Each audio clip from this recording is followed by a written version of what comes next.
नमस्कार मंडळी, तर आज आपण बनवणार आहोत मऊ खुसखुशीत साबुदाण्याची चकली। करायलाही खूप सोपी आहे आणि खायला पण खूप टेस्टी लागते।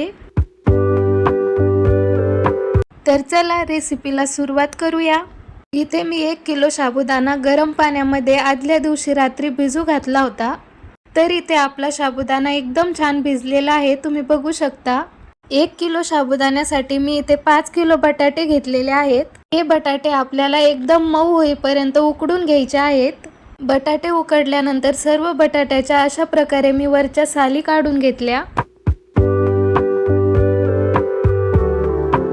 सर्व बटाट्याच्या साली काढून झाल्यानंतर पुरण दळायची चाळणी घेतली। पुरणाच्या चाळणीमध्ये 1-2 बटाटे आपल्याला हाताने थोडेसे बारीक करून घ्यायचे आहेत।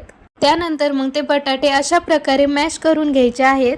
असं केल्यामुळे बटाट्याच्या गाठी राहत नाही आणि चकली करायला एकदम सोपी पडते, त्यामुळे ह्या पद्धतीने करायची। अशा प्रकारे मी सर्व बटाटे पुरणाच्या चाळणीमध्येच मॅश करून घेतले। बटाटे मॅश करून झाल्यानंतर भिजलेला साबुदाणा त्याच पातेल्यामध्ये 5 ते 10 मिनिटं थोडा वाफळून घेतला। साबुदाणा थोडासा वाफळून घेतल्यामुळे आपली चकली खूप छान फुलते आणि खुसखुशीत सुद्धा होते। याला फक्त 10 ते 15 मिनिटं झाकण ठेवून थोडंसं वाफळून घ्यायचं आहे। नंतर मग मी चकलीमध्ये टाकण्यासाठी थोड्याशा वाळलेल्या मिरच्या घेतल्या आणि त्या मिक्सरमध्ये बारीक करून घेतल्या। तुम्ही तुमच्या आवडीनुसार टाकू शकता, कमी जास्तही टाकायचं नाही, कारण नंतर मग तळल्यानंतर खायच्या वेळेस घशामध्ये ठसका आल्यासारखा होतो, त्यामुळे थोडंच मिरची पावडर टाकायचं।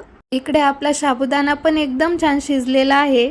तो मी एका मोठ्या पातेल्यामध्ये टाकला आणि नंतर मॅश करून घेतलेले बटाटे सुद्धा टाकले त्यात आणि नंतर मिरची पावडर टाकलं। मिरची पावडर टाकल्यानंतर चवीनुसार मीठ टाकलं। हे सर्व पदार्थ टाकल्यानंतर एकदम व्यवस्थित मिक्स करून घेतलं। हे सगळं एकजीव झालं तरच चांगल्या चकल्या येतात, नाहीतर मधूनच तुटून जातात त्यामुळे हे व्यवस्थित मळून घ्यायचं आहे।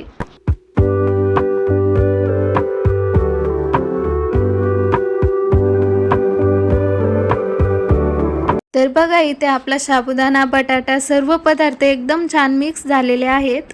त्यानंतर आता मी हे उन्हामध्ये आणलं आणि आपल्याला हे साच्यामध्ये थोडं थोडं भरून घ्यायचं आहे आणि त्याच्या आता अशा प्रकारे चकल्या करून घ्यायच्या आहेत। तर तुम्ही बघू शकता किती छान चकल्या होत आहे आपल्या, कुठे तुटत सुद्धा नाहीयेत।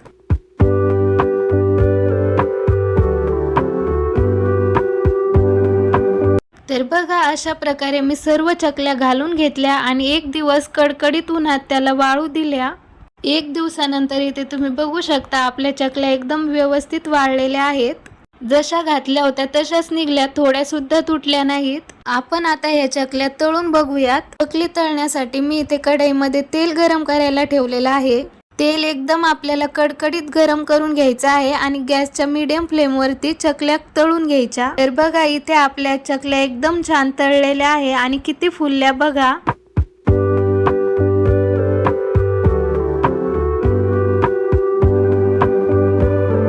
या चकल्या खायला पण खूप छान लागतात आणि करायला पण खूप सोप्या आहेत।